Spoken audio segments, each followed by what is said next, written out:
kardiovaskuler, tapi bagaimana juga dia penyakit, kenapa ini ada yang coret-coret apa ini?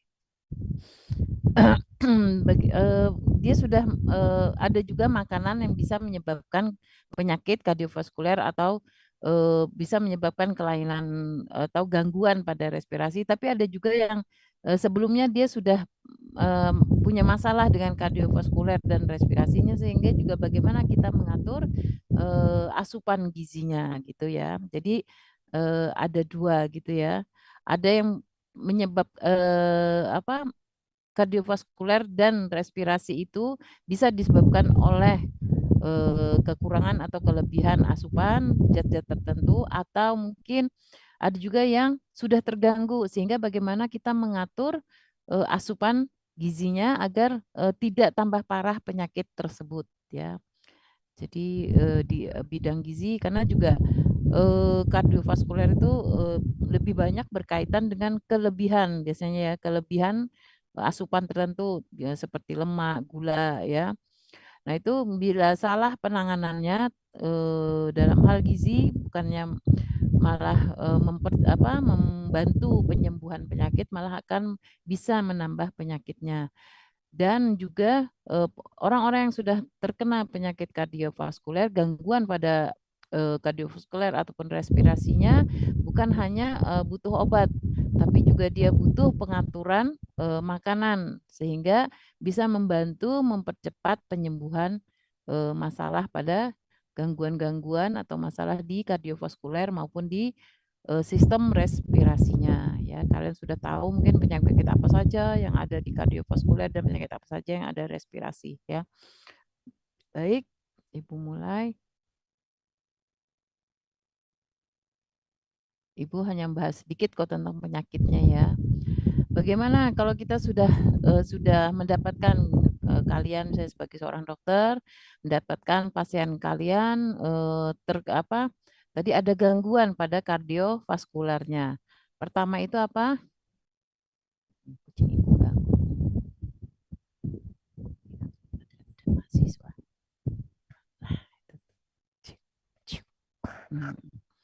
Riwayat terkait makanan dan gizi untuk melihat pemenuhan asupan, pengetahuannya bagaimana, kepercayaannya bagaimana, berlaku terkait dalam makanannya. Kepercayaannya itu maksudnya bukan kepercayaan agamanya ya, tapi bagaimana dia kepercayaannya terhadap suatu zat makanan ya, zat gizi tertentu pada makanan tersebut ya. Jadi kita biasanya asesmen gizi itu kita mencari ya bagaimana riwayat terkait makanan dan gizi, mungkin riwayat makannya bagaimana sehari-harinya, mungkin bisa apa kebanyakan kalori, atau suka makan makanan yang berminyak atau yang berlemak-lemak gitu ya, atau suka makanan yang manis-manis ya. Jadi makanan dengan itu melihat pemenuhan asupannya sehari-hari seperti apa ya, pengetahuannya juga kadang kan, wah pokoknya penting makan sehat ya gitu ya, tapi numpuk terus ya, apalagi makanan itu diolah tidak baik atau cara mengkonsumsinya tidak baik, karena juga berkaitan dengan pengetahuannya ya, dan juga kepercayaannya terhadap nih, karena kadang juga misalnya sekarang ya dengan HP itu ya, Mbak Google itu kadang-kadang tidak semua tulisan-tulisan itu ya betul ya. Dia percaya misalnya baca tulisan yang menyesatkan, tapi dia percaya bahwa oh ternyata kolesterol itu tidak menyebabkan bla bla bla bla gitu ya. Ada itu, Ibu juga pernah baca ya, ternyata bukan kolesterol, padahal ya tetap ada ya. Kemudian bagaimana perilaku terkait gizi dan makanan tersebut ya. Misalnya ada mitos segala macam di suatu daerah. Kalau misalnya yang kurang gizi kadang pada anak-anak ya, ini bisa aja kan, terus dia akhirnya imunnya turun. Misalnya kalau kebanyakan makan ikan nanti cacingan gitu ya. Akhirnya kan takut makan ikan banyak-banyak, padahal ikan itu sangat-sangat baik proteinnya. Hanya anaknya kurang gizi, imunnya jelek, akhirnya apa? Dia batuk, batuk pilek ya. Nah, seperti itu ya. Jadi ada juga kadang mitos-mitos ya, perilaku atau kepercayaan yang berkaitan dengan masalah makanan. Kemudian setelah kita dapatkan riwayat bagaimana asupannya setiap hari ya. Kemudian kita mengukur ya, mengukur antropometrinya ya.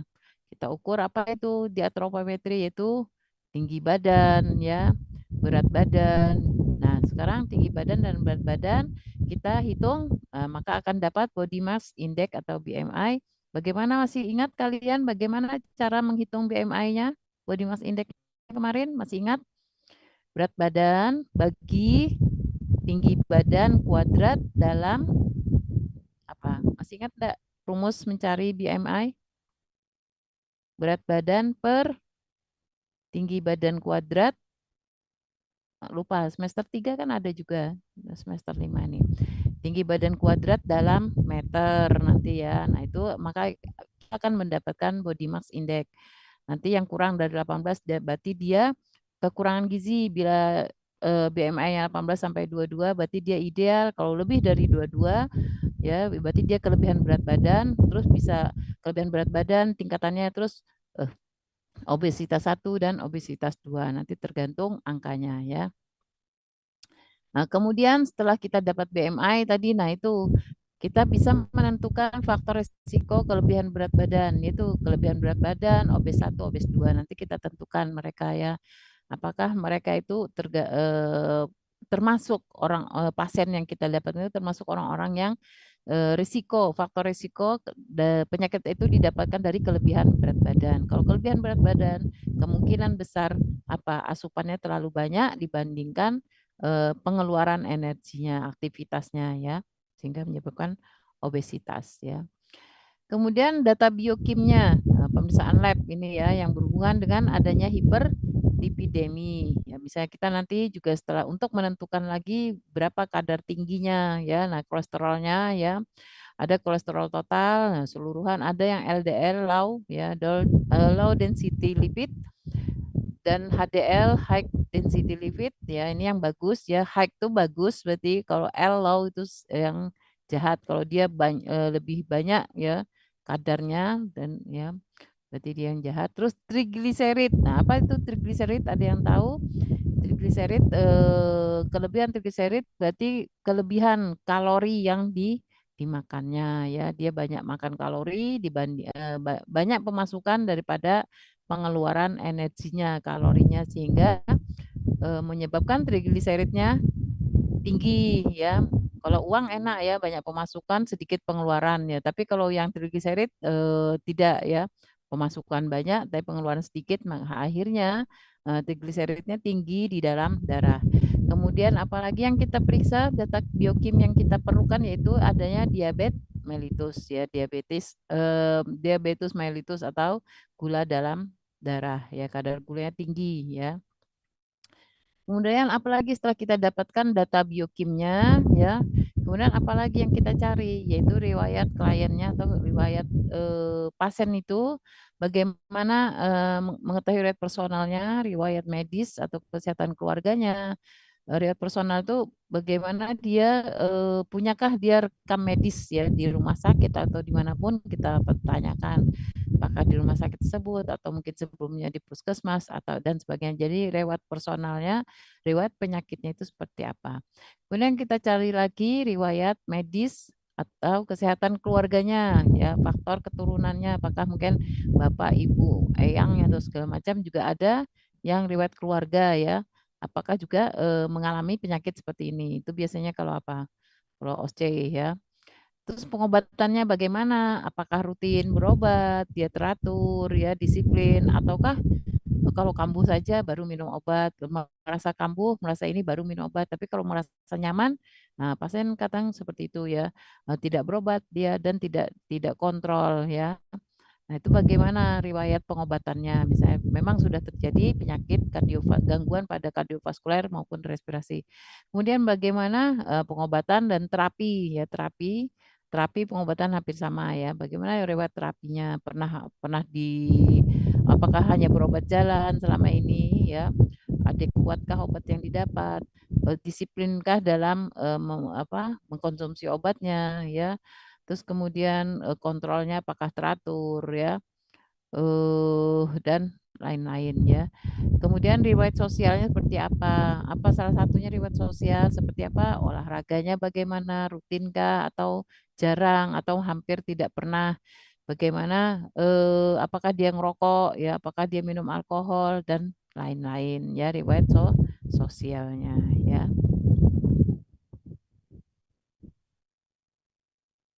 Nah, setelah itu kita dapatkan tadi data-data yang tersebut untuk mendukung nanti apa kecurigaan kita ya, suspek kita, kecurigaan kita terhadap suatu penyakit pada kardiovaskuler ataupun respirasi. Nah, ini gizi pada masalah kardiovaskuler berdasarkan data dari WHO ya, hampir 17,9 juta orang di dunia meninggal setiap tahun akibat penyakit jantung ya, penyakit jantung atau kardiovaskuler yang disebabkan oleh penyumbatan pembuluh darah atau namanya apa? Jantung koroner ya.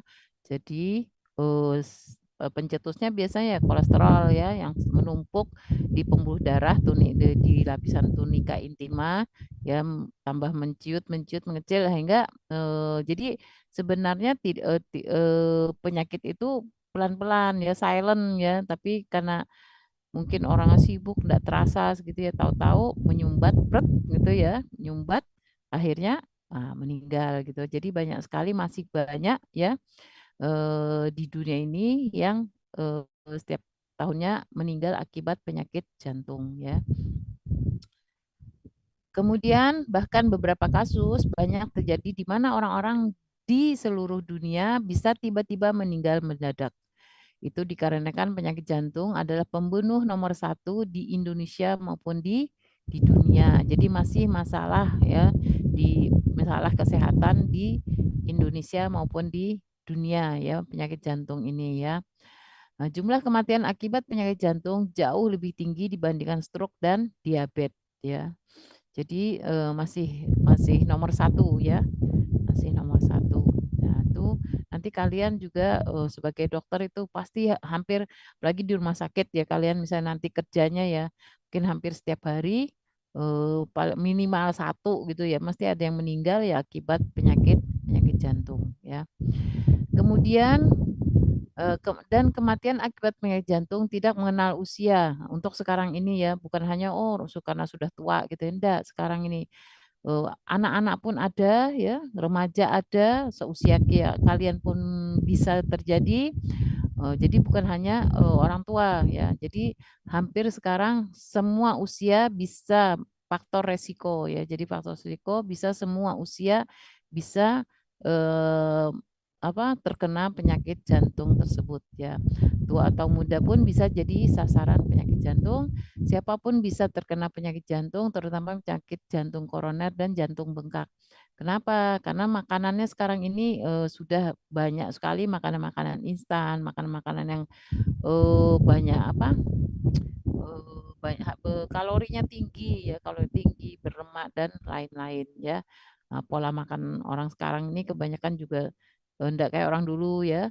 Eh, apa? Masih organik lah istilahnya, senang masak ya segala sendiri. Ya ibu ya mengaku ibu ya banyak jajan karena apa? Sekarang ini wanita kan banyak bekerja ya, juga kerja suami istri akhirnya pada senang jajan. Tapi apa?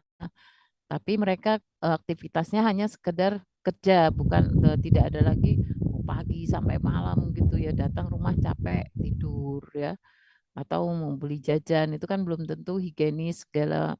Misalnya kalau kita masak sendiri, misalnya daging tuh atau ayam tuh yang bagus tuh kan direbus dulu, terus buang air, nanti baru diolah. Tapi kalau orang-orang jualan kan tidak gitu ya. Direbus ya sekalian langsung diolah saja. Nah itu bedanya. Kalau kita rebus dulu, buang air tuh paling tidak kita membuang berapa persen, walaupun tidak 100%, tapi kan lumayan dibuang beberapa persen lemak-lemak jahat istilahnya ya kan lemak itu kan lemak minyak itu kan akan mencair pada suhu pemanasan. Nah, kita buang itu ya. Jadi mengurangi paling tidak kita mengurangi dalam hal pemasakan. Jadi penyakit itu sebenarnya makanan itu semuanya baik sebenarnya kalau dimasak dan diolah dan dikonsumsi dengan betul, dia sebenarnya tidak menjadikan penyakit. Yang jadi penyakit itu salah mengolahnya dan salah cara mengkonsumsinya. Itu sehingga menyebabkan penyakit ya.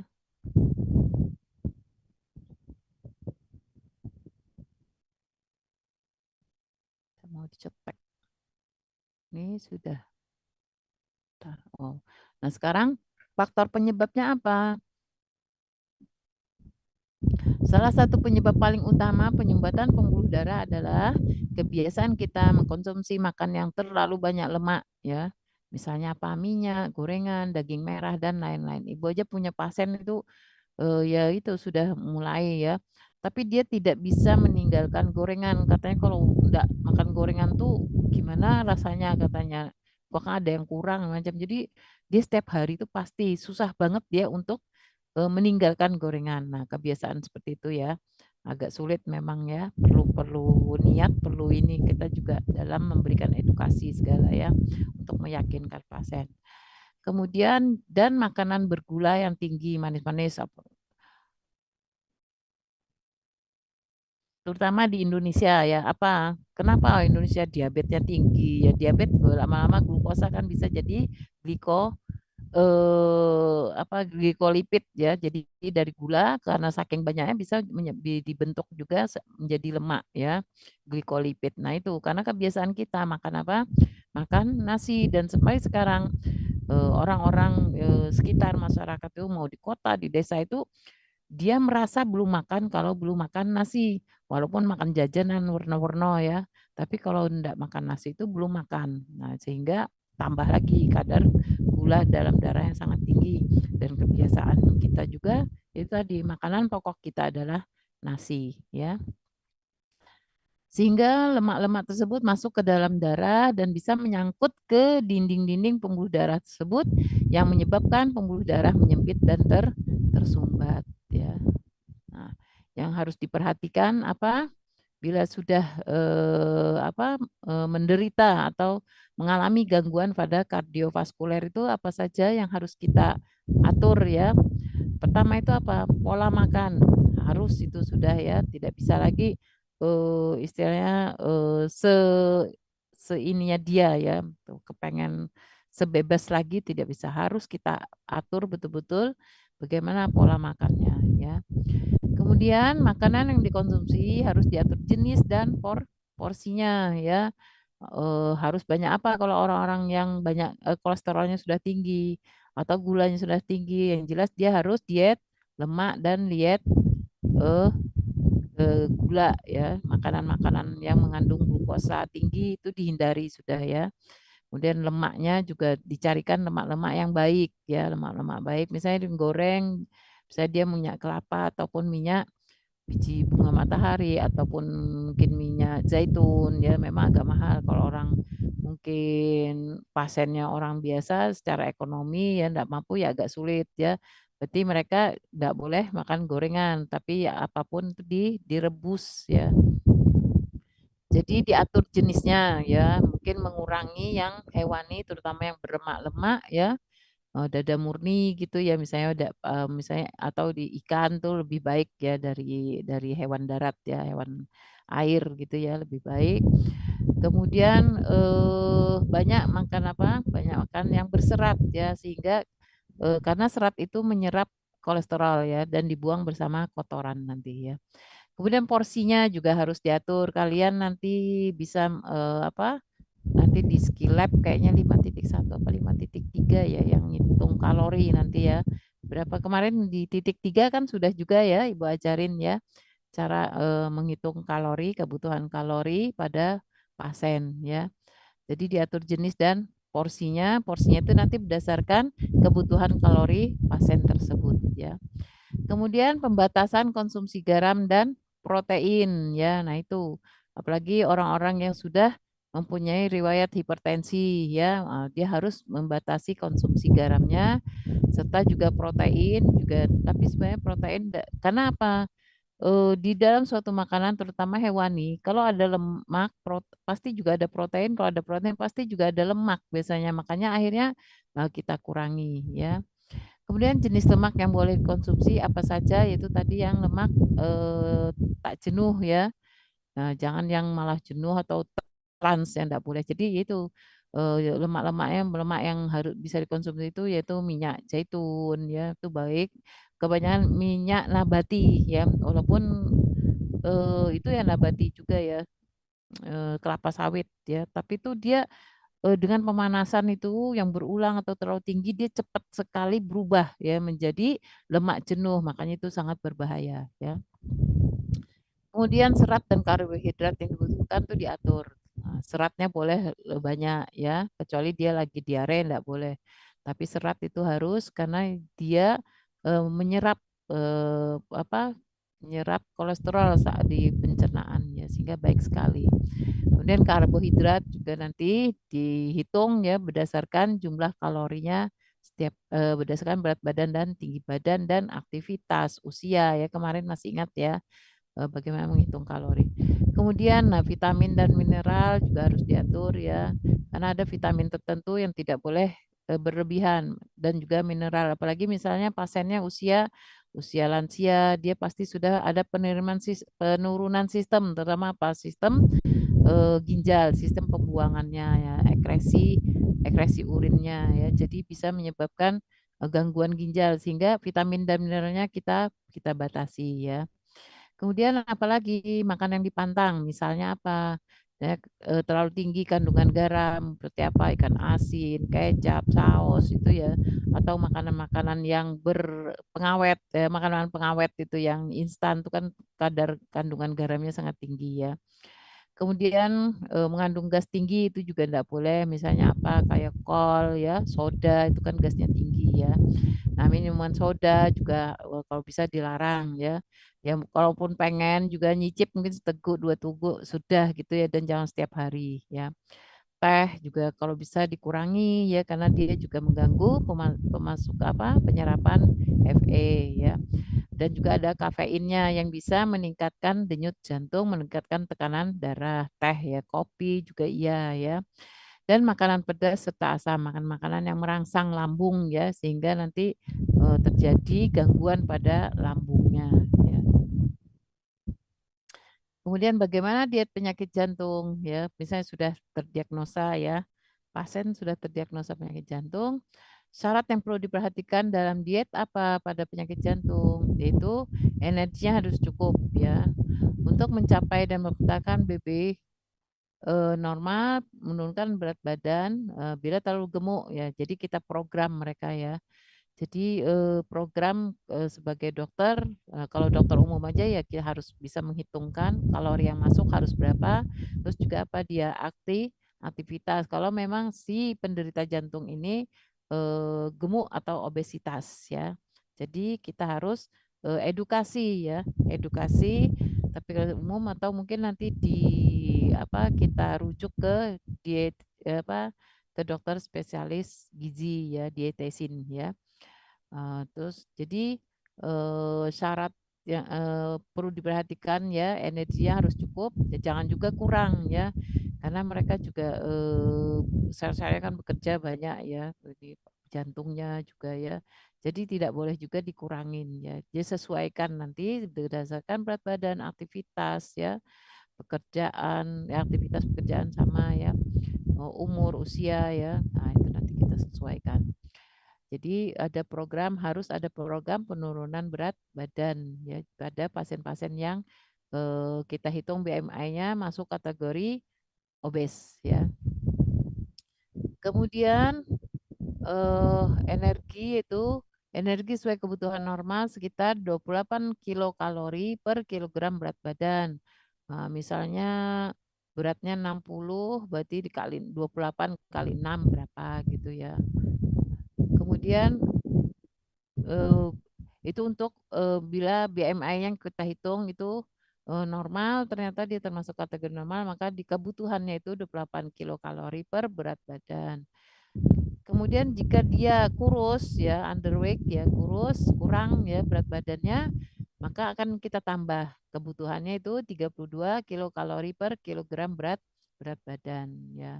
Tapi kalau dia kurang, nah, itu high weight ya tinggi, itu juga kita kurangi dari kurang dari 28 sekitar 25 ya, 25 kilokalori saja ya, ininya Ibu lupa tuh nulisnya situ. Kebutuhan proteinnya bagaimana? Yaitu cukup 0,8 sampai 1 gram per kilogram berat badan ya. Jadi kebutuhan proteinnya dalam sehari itu ya, dalam sehari sekitar 0,8 sampai 1 gram. Kemudian jika dia kardiak, sudah penyakit jantung ya atau malah malnutrisi, nah ini bisa ditambah ya 1,2 sampai 1,5 ya. Karena dia perlu energi yang protein yang banyak karena banyaknya kerusakan-kerusakan untuk perbaikan daerah apa organ-organ yang sudah mengalami gangguan ya. Untuk membantu menurunkan kadar lipid darah, lemak sedang ya sekitar berapa? 25 sampai 30% dari kebutuhan energi total. 10% berasal dari lemak jenuh, nah sedikit sekali, dan 10 sampai 15% lemak tidak jenuh. Mungkin yang 10% ini bisa bolehlah dari daging ya, daging hewan ya, daging daging hewan darat maupun laut ya. Kemudian 10-15% lemak tidak jenuh yang baik dan asam lemak omega 3 sekitar 1,3 gram. Jadi makanya kadang kita resepkan itu misalnya sudah terdiagnosa ada memang kelainan pada jantungnya, ada gangguan pada kardiovaskulernya, maka kita akan biasanya meresepkan omega 3 dalam bentuk ini ya, pil ya biasanya ya kita rekomendasikan. Kolesterol rendah atau mengurangi asupan kolesterol bila ada dislipidemi. Jika kolesterol totalnya lebih 200 ataupun tadi LDL-nya ya tinggi atau mungkin sudah trigliseridnya juga tinggi, maka kita akan mengurangi asupan kolesterol ya.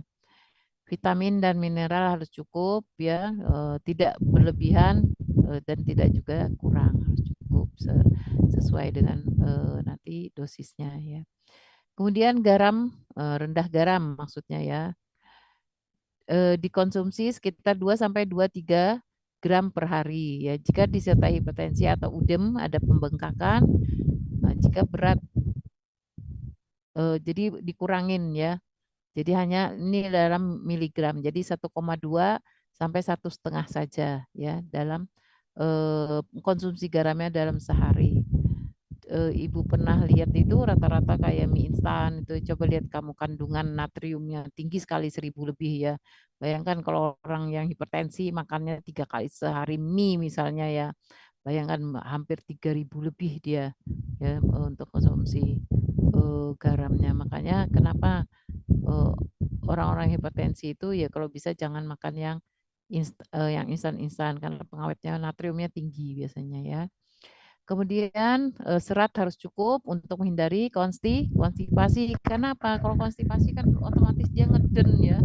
Ngeden itu bisa menaikkan hipertensi ya, bisa menaikkan tekanan darah kan nanti kan ngeden ya. Makanya kalau bisa itu dia tinggi serat ya. Harus cukup seratnya sekitar untuk menghindari konstipasi atau apa konstipasi atau sulit BAB ya. Karena sulit otomatis dia pasti mengeden ya. Nah, itu bahaya ya untuk orang hipertensi. Kebutuhannya itu sekitar 25 sampai 30 gram per hari, berbanyak buah dan sayuran. Itu minimal tuh 25 sampai 30. Kalau lebih dari itu boleh tapi jangan juga terlalu banyak ya. Nanti bisa kebanyakan serat juga bisa menyebabkan diare nanti ya. Jadi perbanyak buah dan sayur, biasanya kan nanti di piringku itu ya sepertiga, misalnya piringnya tuh dibagi 4 gitu ya, di piring sederhana di piring yang normal aja ya, ukuran ideal, ukuran apa ya, normal, itu seperempat nasi, seperempat lauk, seperempat sayur, seperempat buah. Nah itu tuh yang dianjurkan ya, udah makanan-makanan untuk dewasa dan lansia ya. Cairan, nah itu juga harus diperhatikan, apalagi ada udem pada pasien itu bahaya ya. Tidak boleh juga dia kok harus lebih 2 liter. Tidak ya, kalau orang-orang yang ada udem ya. Cairan itu untuk orang masih normal, tidak ada gangguan pada ginjalnya itu sekitar 1,5 sampai 2 liter ya per hari. tergantung UDIM dan terapi obat. Apalagi sudah ada kelainan ginjal, maka harus dikurangi biasanya pemasukan cairannya ya. Konsumsi karbohidrat kompleks itu yang sangat bagus ya. Karbohidrat kalian masih ingat itu di gizi dasar semester 3 udah salah ya. Paling lupa ya semua ya. Apa itu karbohidrat kompleks? Ada yang kompleks, ada yang eh bentar, kompleks sederhana ya. Pembatasan aktivitas sesuai jenis penyakit jantung. Mereka tetap dianjurkan bergerak, cuma geraknya, olahraganya, terutama itu yang sesuai dengan keadaan jantung mereka. Apakah sudah gagal jantung, gagal ginjal, ya istilahnya apa dekom, dekom ya.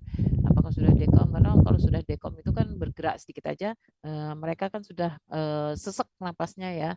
Jadi nanti disesuaikan keadaan pasien ya, keadaan pasien bagaimana aktivitas yang membuat mereka nyaman, tidak menimbulkan malah memperparah penyakit mereka ya.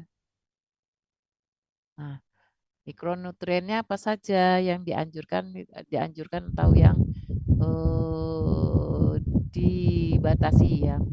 Sodium atau garam itu pasien dengan kondisi terjadi penimbunan sodium dan cairan bila mengkonsumsi diet tinggi garam ya. Jadi ada penimbunan 6 gram sama dengan 250 ekvivalent sodium per hari ya. Tingkatan pembatasan sodium dan cairan tergantung pada individu pasien. Umumnya 3 gram per hari dalam keadaan kritis atau 2.400 miligram per hari 2,4 gitu ya. Pasien dengan kondisi moderat atau gawat asupan sodiumnya sampai 500 miligram, sangat dikurangi ya. Hanya boleh sampai 500 saja ya. Kemudian tidak boleh terlalu lama diberikan karena mengurangi nafsu makan pasien. Lebih tepat pemberian sodium tinggi disertai uretik. Jadi diuretik ya, disertai diuretik obat-obat yang ini memperlancar diuresis yang memperlancar ekskresi urin ya, ekskresi urin. Jadi diberikan obat itu, tapi mereka juga harus minum juga ya. Kemudian diet rendah sodium itu tadi kan 300 gram ya per hari. Asupan hanya boleh diberikan setengah sendok teh ya, kecil sekali ya. 3 gram garam itu setengah sendok teh, 2 gram itu per hari. Makanan kandungan sodium tinggi hindari, itu kayak kecap, MSG ya, saus-saus tuh sodiumnya tinggi, natriumnya tinggi ya. Dan makanan-makanan yang berpengawet lainnya, yang makanan kaleng-kaleng itu juga dihindari ya. Karena asin, apalagi telur asin, nah, pokoknya yang banyak mengandung natrium ya, harus dibatasi. Jadi hanya ya kurang dari seperempat sendok teh saja ya. Eh, Kemudian 1 gram per hari makanan yang mengandung sodium hindari, itu garam pasti ya. Kemudian makanan diawetkan, roti dan lain-lain. Jadi dibaca, dikonsumsi. Itu yang biasanya orang tidak tahu tuh minuman ini ya, lei mineral. Ibu bukan memojokkan atau apa, tapi hati-hati. Kalau kalian masih muda, banyak aktivitas, apalagi habis olahraga, mungkin tidak masalah minum lei mineral.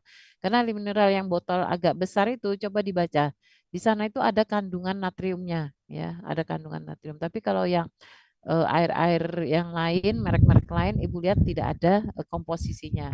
Hanya li mineral yang ada natriumnya ya, yang untuk aqua murni, bukan merek aqua, tapi kan air itu kan artinya aqua ya. Aqua itu hampir tidak ada, tapi li mineral itu ada kandungan natrium. Jadi hati-hati untuk penderita hipertensi dan gagal ginjal ya.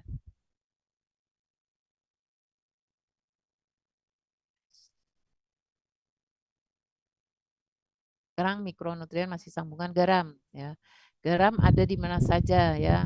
Garam atau NaCl, MSG, MSG itu micin ya, micin sebagai penambah rasa biasanya ya. Kemudian baking soda, nah hati-hati karena dia mengandung sodium ya. Atau baking powder untuk membuat roti atau cake. Nah, kenapa tadi ada pembatasan ya, roti atau biskuit dan lain-lain, karena apa? Kadang roti itu dibuat pakai baking soda.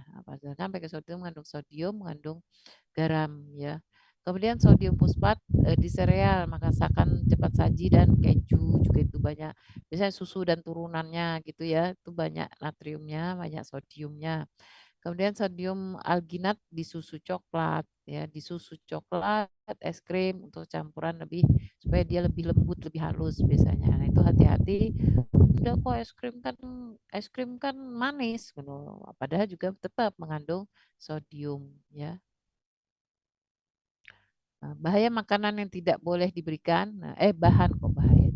Bahan makanan yang tidak boleh diberikan kepada pasien yang sudah mengalami gangguan pada kardiovaskulernya apa saja, yaitu ketan. Ya, kenapa ketan? Kok tidak boleh? Karena juga mengandung glukosa ya, bisa. Kemudian apalagi daging berlemak, daging sapi, daging babi, daging kambing dan ya hewan-hewan ternak lah gitu ya, daging-daging hewan ternak kalau bisa ya dihindari kalau maupun daging murni ya, daging murni dan direbus dulu, buang air misalnya pengen ya dan makannya pun mungkin cukup sepotong gitu ya. Dan dimasak pun jangan digoreng yang berunsur ada tambahan minyak ya. Kalau bisa mungkin dikukus gitu atau ditambahin bumbu-bumbu pawon gitu ya, itu kan juga bisa menetralisir ya. Misalnya apa? Daging yang ini mungkin di sop tapi tanpa tambahan minyak ya.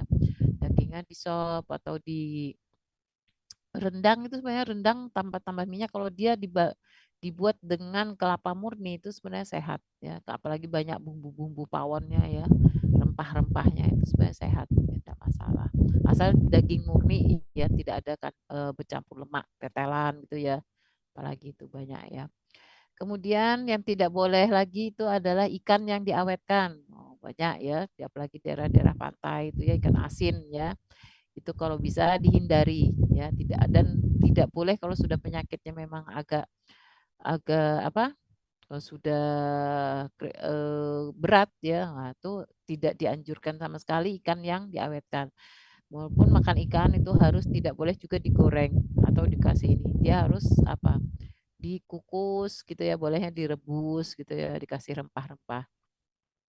Kemudian tidak boleh lagi apa jeroan. Mau jeroan ayam, unggas, mau jeroannya hewan mamalia ya, kambing segala macam.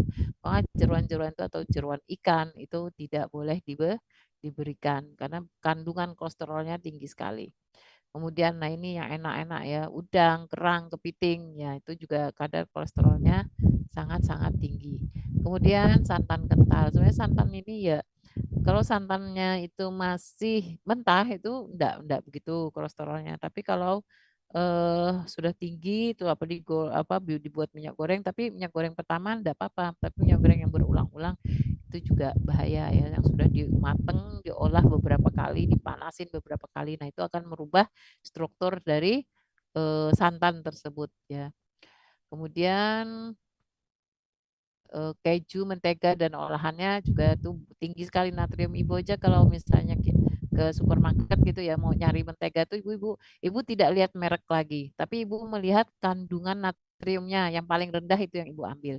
Karena memang beda-beda. Coba kalian sekali-sekali ke supermarket tuh perhatikan kandungan-kandungan. Jadi mungkin bisa kalian apa memilihkan bahan makanan yang misalnya punya orang tua yang sudah menderita gangguan pada jantungnya, mungkin punya hipertensi ya, itu bisa kalian eh, apa memilihkan makanan-makanan yang kandungan natriumnya sedikit ya. Jadi bandingkan beberapa merek. Nah, Ibu jadi sekarang tuh sudah tidak lihat merek lagi ya, tapi Ibu lihat kandungan-kandungan yang terdapat pada bahan makanan tersebut ya. Kemudian apalagi makanan yang banyak lemak, oh, contoh banyak ya makan banyak lemak, misalnya apa? Ya mungkin ya bakso, ya apalah ya yang ada unsur hewaninya ya. Kemudian sayuran mentah, nah itu tidak boleh ya sayuran mentah karena bahaya juga kalau mencuci yang tidak bersih, nah itu bahaya. Udah sakit jantung, nanti tambahin penyakit yang lain ya. Karena sayuran sekarang juga dalam apa penanamannya banyak mengandung unsur pupuk segala macam ya. Kemudian acar itu juga kena asam ya. Itu kalau bisa dihindari karena nanti lambungnya juga bisa kena ya. Karena juga persarapan itu lambung kena karena kita kan sama ya, kardiovaskuler ya, sistem pencernaan itu sama nervousnya, nervus vagus ya. Jadi kadang kadang ini dari lambung apa dari jantung. Nah, bisa merangsang nervus vagus sehingga pencernaan terganggu tapi jantung pun bisa ikut ya. Kol, sawi, lobak ini biasanya makanan yang mengandung gas ya. Mengandung gas juga dihindari ya. Kemudian buah ya. Nah, ini yang enak-enak ya. Nangka, duren ya, itu juga sebenarnya kalau dari nabati itu kolesterolnya baik sebenarnya. Cuma apa? Kalorinya yang tinggi. Nah, kalori tinggi pun bisa nanti kebanyakan tadi trigliseridnya ya jadi tinggi dan bisa juga jadi glikolipid ya, lemak yang berasal dari karbohidrat ya. Atau yaitu tadi gliseridnya bisa jadi tinggi ya. Kemudian bumbu yang merangsang, misalnya terlalu asam, terlalu pedas ya, atau makanan instan atau bumbu bumbu nyedap itu kalau bisa dihindari dan tidak boleh diberikan pada pasien-pasien yang sudah mengalami gangguan kardiovaskulernya.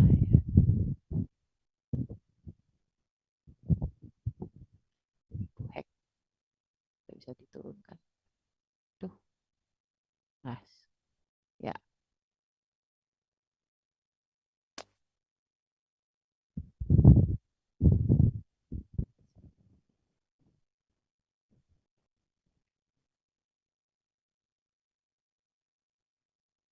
ya. Sekarang bentuk makanan yang diberikan ya, makanannya mudah dicerna ya, harus yang mudah dicerna, jangan yang keras-keras lagi, apalagi misalnya pada lansia ya, karena pasti mengalami juga gangguan pada giginya ya. Jadi makanan yang mudah dicerna dan tidak menimbulkan menimbulkan gas ya. Kemudian bentuk makanan disesuaikan dengan keadaan penyakit ya. Ya, apa saja penyakitnya sudah diberikan dalam porsi kecil, sedikit-sedikit tapi sering ya, disesuaikan dengan juga kalori karena mereka tetap butuh kalori ya. Kemudian misalnya apa bentuk makanan yang disesuaikan dengan keadaan penyakit, misalnya itu udah dekom ya, udah sesek ya, suruh lagi apa makannya banyak gitu langsung ya tambah sesek nanti ya. Jadi mungkin sedikit bentuknya lunak gitu ya, bubur gitu ya. Mudah cerna jadi mereka tidak mengalami kesulitan saat makan ya. Bila kebutuhan gizi tidak dapat dipenuhi melalui makanan, dapat diberikan tambahan berupa makanan entral. Entral itu yang diberikan lewat apa infus ya atau parenteral atau suplemen gizi ya. Jadi ada juga yang mungkin lewat selang ya, kadang ya, atau mungkin suplemen gizi ada ya kapsul-kapsul yang banyak mengandung vitamin dan mineral ya. Nah, sudah itu tadi pada kardiovaskuler ya. Pada kardiovaskuler itu penanganannya yang diberikan apa saja, yang dilarang apa saja, bagaimana menghitungnya. Sekarang gizi pada masalah respirasi ya.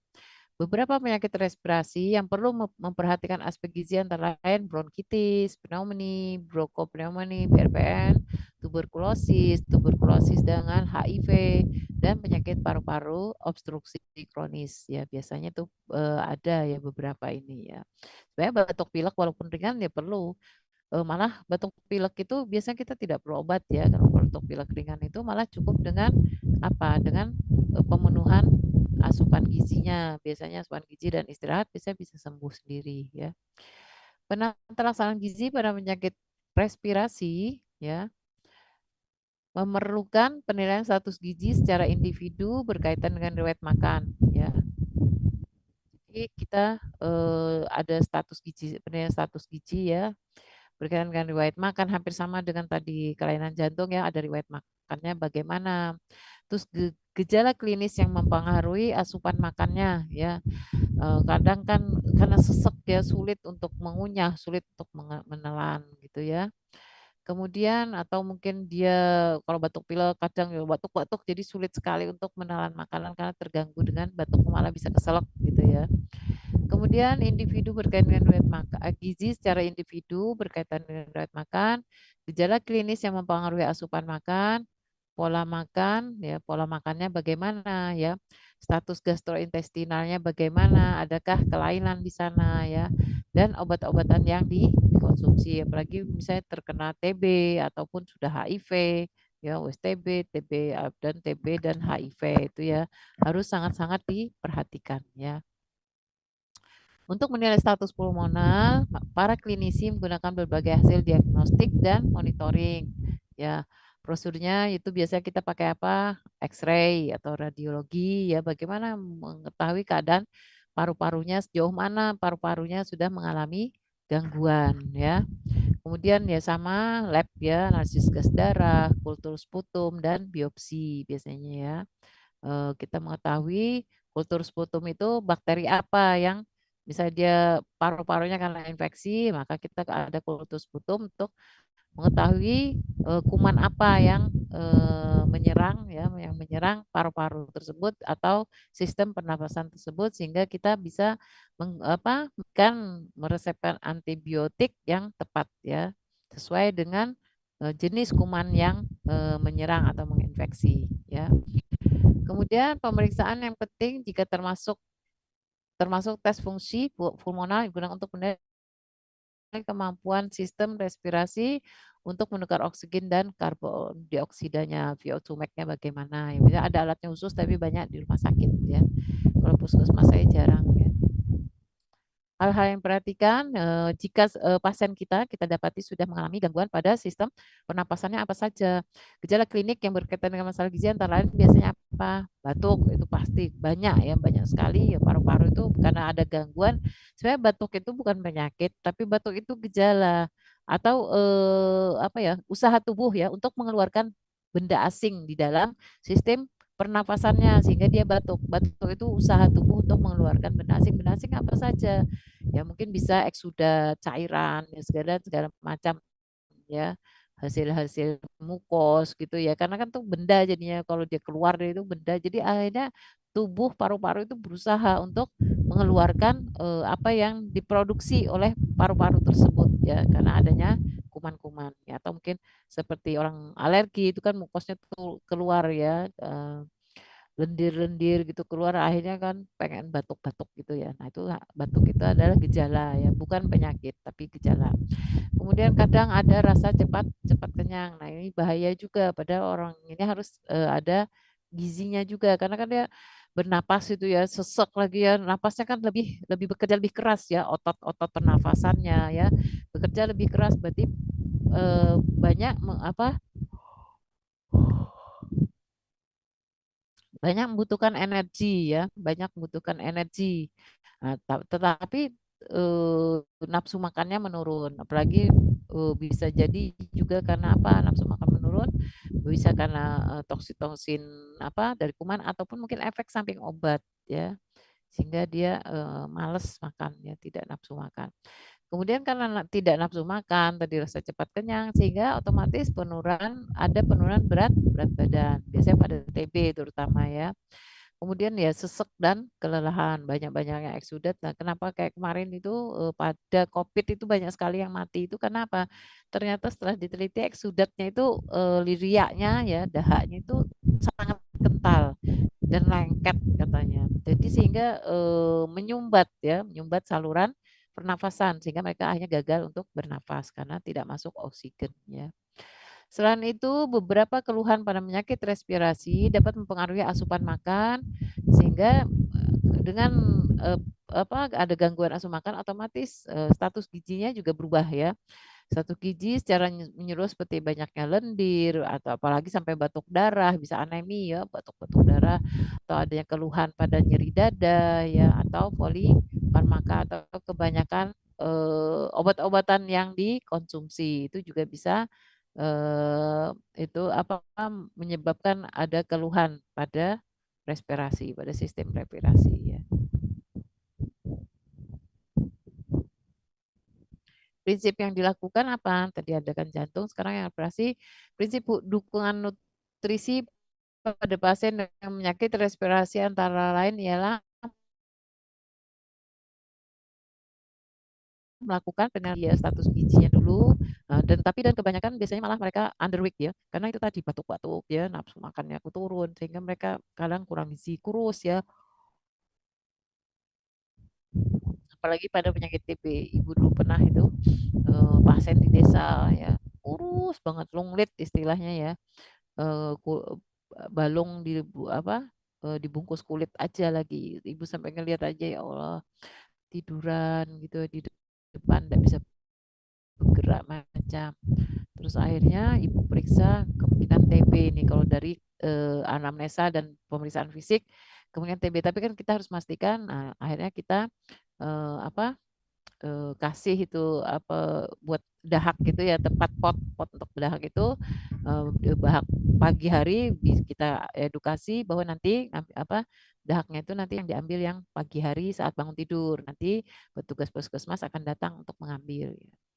Nah, setelah itu besoknya petugas puskesmas ya staf itu analis ngambil ke rumah pasien diperiksa ternyata memang betul ya bakteri ini dengan ya seperti bakteri kan seperti kayak batang gitu ya kayak batang korek api gitu kecil-kecil gitu ya banyak sekali ternyata dia memang positif TB ya TB paru akhirnya setiap puskesmas tuh ada ya paket-paket pengobatan TB ya, untuk 6 bulan positif sehingga kita beri paket TB tersebut. Nah, seminggu dulu bisa karena kita pengen mengetahui reaksi tubuhnya. Ya.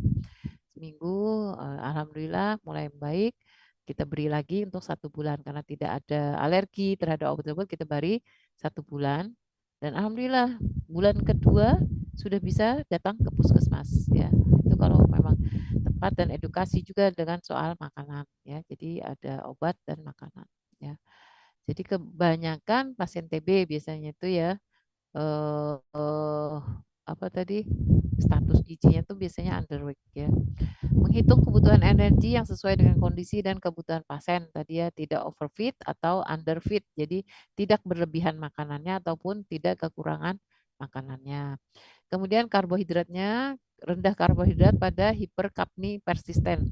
Pada orang yang sesek banget gitu ya hiperkapni itu kan orang yang napasnya cepat gitu ya dan persisten terus menerus ya. Nah itu juga kita berikan karbohidrat yang rendah karbo ya. Kemudian protein. Pemberian protein yang adekuat disesuaikan nanti kebutuhan dan berat badannya berapa ya 0,8 sampai 1 nanti berapa berat badannya. Kemudian lemak tergantung status gizi. Pemberian formula tinggi lemak jika underweight ya jika dia kurang ya karena kebanyakan memang penyakit respirasi ini kebanyakan underweight ya. Air kebutuhan cairan sesuai dengan keadaan penderita apalagi misalnya ada juga gangguan pada ginjal, gangguan pada jantungnya itu air kebutuhan air itu sangat diperhitungkan ya. Kemudian mikronutriennya bagaimana kebutuhan akan fosfat terpenuhi harus karena kan pernapasan itu membutuhkan sel-sel pernapasan itu membutuhkan fosfat ya. Jadi itu juga harus diperhatikan. Penyakit tuberkulosis baik dengan komplikasi maupun tanpa komplikasi memerlukan perhatian khusus pada pemberian energi yang ditingkatkan untuk melawan infeksi dan menaikkan status gizinya ya. Kebanyakan yang sudah menahun gitu sampai kurus, ibu lihat sampai bahunya ini ngangkat ya dan kurus banget. Ciri khasnya kelihatan sekali terutama di desa-desa. Kadang yang sulit itu kenapa TB paru ini sulit diberantas ya terutama desa-desa. Kenapa? Kebanyakan penderitanya juga mbah-mbah gitu ya, sudah lansia-lansia itu menganggap itu biasa lah, wes mbah-mbah biasa watuk-watuk gitu loh. Padahal sebenarnya mereka itu TB. Nah, penularan kepada anak itu kebanyakan itu dari yang tua ke yang anak-anak. Jarang anak sama anak TB itu. Kebanyakan itu dari yang tua ke anak-anak. Anak-anak itu cepat tular dari yang tua gitu loh. Nah, sementara masyarakat kadang menilai itu kalau sudah tua itu waktu-waktu itu wajar gitu, walah wajar. Nah, padahal dan juga karena punya cucu kadang sayang cucunya digendong-gendong semacam sampai waktu-waktu ya akhirnya cucunya kena bahasa awamnya apa biasanya di masyarakat itu flag gitu ya, kena flag ya.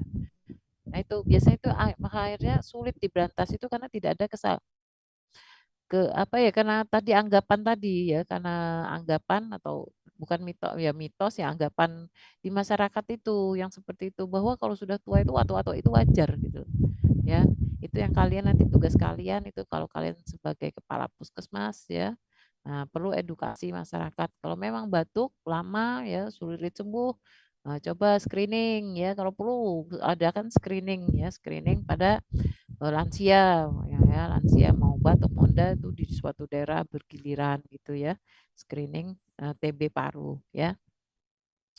Kemudian pemberian poliparmaka pada pasien dengan tuberkulosis juga mempengaruhi infeksi antara obat dan makanan ya, interaksi koinfeksi mempengaruhi interaksi obat dan makanan ya. Beberapa obat tuberkulosis menurunkan absorpsi vitamin sehingga diperlukan pemberian suplementasi ya. Dia bisa menurunkan jenis suplemen itu B6 biasa, makanya kita tambahkan pada orang TB itu biasa dikasih vitamin B6 biasanya dan yang lain-lain ya. Jadi harus kita juga tambahkan suplemen, pemberian suplemen ya.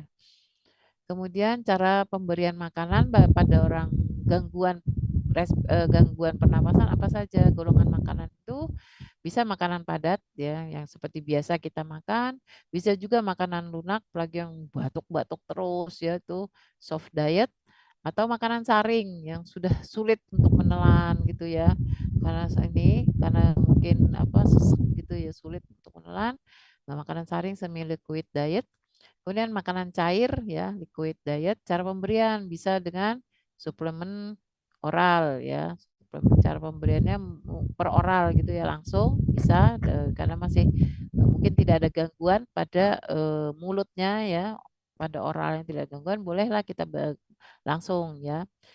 Yang itu yang ini. Kemudian cara pemberiannya mungkin bisa entering feeding atau NGT ya, gastric tube ya, nasogastric tube ya, yang selangnya dimasukkan biasanya lewat hidung ya. Hidung nanti itu koas, itu kalau koas kalian ada nanti pasien menggunakan NGT itu kalian harus belajar untuk memasukkan itu ya, karena tidak mudah ya, lagi pasien dalam keadaan sesek macam suruh nelan gitu ya, itu ada kesempatan itu ambil ya untuk memasang NGT ya, karena kadang kalau di kota agak jarang, di desa kabupaten masih sering itu menggunakan NGT ya. Kemudian parenteral feeding atau intravenous sudah ya, karena sudah tidak bisa diberikan pakai NGT macam, akhirnya kita makanannya ya diberikan lewat infus ya, cairan infus ya. Jadi tiga, misalnya dia masih bagus pencernaannya langsung oral atau NGT ataupun melewati infus ya parenteral.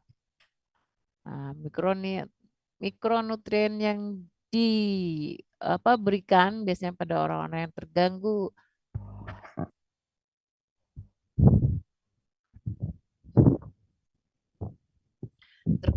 sistem sistem pernafasannya apa, yaitu kalium, kalsium, fosfat, mangan ya. Magnesium harus diberi oleh jumlah yang cukup untuk memenuhi kebutuhan otot dan menjaga kekuatan otot respirasi yang optimal. Karena kalau kita orang normal biasa ini otot pernapasan ini santai istilahnya. Cuma ngangkat nurun kan sedikit enggak ini ya. Kalau kita pernapasan kita normal, tapi pada orang-orang yang terganggu pencernaan pernapasannya itu dia butuh ya ekstra ya, tenaga ekstra saya terutama otot-otot pernapasan di bagian dada ini ya. Sehingga harus banyak kalsium, kalium, fosfat dan magnesiumnya. Kemudian kebutuhan vitamin A, C, dan E memberi efek yang menguntungkan ketahanan imunnya ya. Kalau imunnya naik ya otomatis juga membantu dalam Bantu dalam membunuh kuman-kuman ya. Sehingga cepat sembuh ya, samping obat juga tubuhnya sendiri ya bisa melawan kuman. Kemudian zat besi, zinc ya, kalsium juga. Nah, ini mangan diberi dalam jumlah sedikit saja, tidak usah banyak-banyak kecuali dia anemi ya. AFE-nya mungkin bolehlah diberikan sesuai kebutuhan ya. Suplemen Suplemennya itu glutamin, memberi keuntungan dalam memelihara fungsi GALT atau IgA dan imunitas mukosanya, terutama pada mukosa-mukosa pada sistem pernafasannya ya. Kemudian omega 3 ini membantu sistem imun dalam berkompetensi dengan asam arachidonat dalam metabolisme siklooksigenase dan meminimalkan reaksi T sel terhadap proses inflamasi. Jadi omega 3 itu bagus ya. Untuk omega 3 ya misalnya yang biasa itu pada telur gitu ya atau pada ikan-ikan laut ya. Ikan-ikan laut biasanya itu banyak omega 3-nya ya. Karena dia untuk mempercepat ya penyembuhan pada proses inflamasi pada saluran pernafasan. Ya, selesai. Penyakit kardiovaskuler dan respirasi bisa menyebabkan malnutrisi, dan malnutrisi bisa menyebabkan mudah terjadinya infeksi dan gangguan pada fungsi jantung dan respirasi. Makanan yang halal toiban itu sehat ya. Tidak ada yang kalau itu pernah sehat untuk tubuh asal diolah dan dikonsumsi dengan benar ya. Jangan lupa bismillah makan itu dan berdoa sebelum makan dan memulai aktivitas. Sampai di sini ada pertanyaan? Oh ya, ya, halo. Jangan lupa screenshot Nabel ya untuk laporan ke Mas Sabil. Iya Nabil dok. mana? Ya di screenshot ya. Iya. Untuk laporan ke Pak Sabil. Pak Sabil ya, adminnya ya, betul ya? Iya dok. Ya, ya, siap. Makasih sebelumnya. Tadi ada yang mau bertanya, monggo tentang gizi. Jadi kalau misalnya kalian hanya misalnya praktek umum gitu, lihat pasien kalian sesek, nah diedukasi makanannya ya, jangan banyak. Apalagi yang batuk-batuk itu, biasanya makanan yang merangsang itu terlalu berminyak, terlalu pedes ya, itu bisa memicu terlalu manis, itu bisa memicu di tenggorokannya ya, sehingga nambah batuknya gitu ya.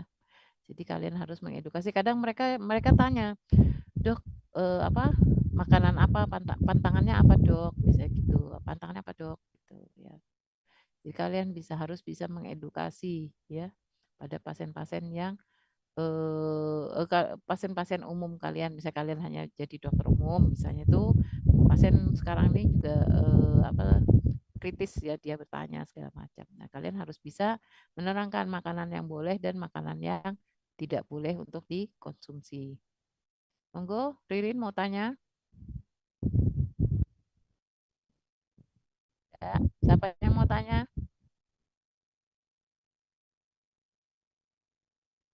Ibu stop share biar kelihatan.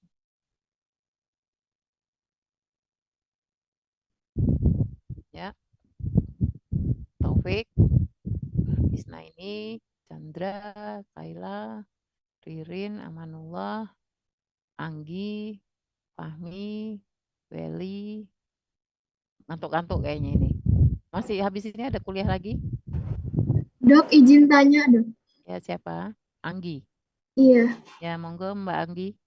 Tadi kan kata dokter Zahra, apa namanya, kalau ikan laut tuh bagus karena tinggi omega 3-nya. Tapi kalau terlalu banyak itu bahaya juga nggak dok? Ke penyakit apa gitu bahaya? Eh apa ikan laut ya, ikan laut memang Iya. apalagi ikan laut dalam tuh omeganya banyak, omega 3 dan 6 ya. Ya, tapi kalau terlalu banyak itu apa? Ikan itu mengandung apa?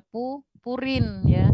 Lemak kan protein ya, protein tinggi purin sehingga apa? Menyebabkan apa kalau purin itu kalau berlebihan di tubuh menyebabkan asam asam Asam urat. urat. Nah, itu ya. Makanya tetap dihitung nanti kan kebutuhannya. Makanya disesuaikan aja ya, disesuaikan juga apa porsinya ya, tidak boleh juga berlebihan karena dia mengandung tinggi purin. Nah, kasihan lagi sudah sesek napas, oh, nanti sakit-sakit lagi sendi-sendinya ya, karena asam asam urat. Biasanya gitu ya, Mbak Anggi. Kasih dok. Ya, ada lagi yang mau tanya? Kalau sudah, Ibu cukupkan. Sam, tanya Sam. Enggak ada dok. Oh, sementara enggak ya. Iya. Di tempat Sam, di tempat Sam bagaimana? Pernah melihat mensurvei gitu? Paling observasi lah, bukan survei, observasi dulu. Banyak enggak gemuk-gemuk terus menderita? Banyak obes enggak di sana Sam? Obes dulu Lumayan banyak sih dok. banyak. Kira-kira kenapa? Obesnya karena kebiasaan apa Sam? Mungkin karena ini dok. Apa yang namanya? Karena terlalu banyak ini bu, dok. Apa? Sering mengonsumsi gula. Oh, Sekali gula. sekali itu biasanya mereka bikin sedandang gitu dok. Apa kayak itu? besar gitu. Apa teh atau apa gitu maksudnya? Iya, Minuman. minuman. Itu Apa sekali minuman apa? biasanya kopi susu gitu-gitu. Oh, gitu. Ya, bisa itu. Oh, bisa. Karena karbonya ya, glukosanya tinggi, pakai gula gitu ya, Sam ya. Iya, Dok. Ya, gula tebu itu ya, Sam. Betul. Kalau hewani, mereka konsumsinya gimana? Kalau hewani sih kayaknya jarang deh, Dok. Oh, malah jarang. Malah jarang. Oh, jadi kebiasaan mereka itu apa ramai-ramai mungkin acara-acara gitu. Setiap acara mungkin pasti membuat apa minuman manis tersebut ya. Bisa Iya, ada Dok. acara-acara atau ngumpul-ngumpul aja ya. Iya, Mungkin Dok. tetap nah ya, bisa itu. Ada lagi mungkin siapa ini yang dari luar yang dari Sumatera mana? Siapa dari Sumatera? Weli dari Sumatera, Weli Jawa ya. Yang dari Sumatera Dari siapa? Jawa, Dok. Ada yang Oh, dari Jawa. Ada yang dari Sumatera, mungkin kebiasaan di Sumatera orang obes kira-kira karena apa gitu. Siapa yang orang Sumatera nggak ada ya? Reta? Bukan. Sofi mana Sofi asalnya? Ada dokter Sofi dari mana? dari Solo. Oh, Solo ya, Solo. Jawa paling Solo ya makanannya manis biasanya ya. Sofi ya, agak manis juga. Ya baik, sudah kalau tidak ada pertanyaan, cukup ya. Halo, cukup. Kalau cukup, kita berdoa dulu. Berdoa sebelum belajar masih ingat? Ibu kok jadi lupa awal-awalnya apa ya? Allahumma. Ya, udah berdoa menurut agama dan kepercayaan masing-masing. Berdoa mulai. Bismillahirrahmanirrahim. Nal haqqo haqqo arjuna tiba wa arina batila batila arjuna subhanakallahumma wa bihamdika asyhadu an la ilaha illa anta astaghfiruka wa atubu ilaik. Ya, terima kasih. Mohon maaf bila ada kata-kata yang tidak berkenan. Assalamualaikum warahmatullahi wabarakatuh. Waalaikumsalam. Waalaikumsalam. Waalaikumsalam. Terima kasih dokter. Terima kasih, Dok. Terima kasih, Dok. dokter. Ya, Nabel udah di ini, udah di screenshot Nabel. Udah, Dok. Oh ya sudah, makasih ya, dikirim Pak Sabil ya. Ya Ibu izin lip ya. Ibu izin keluar.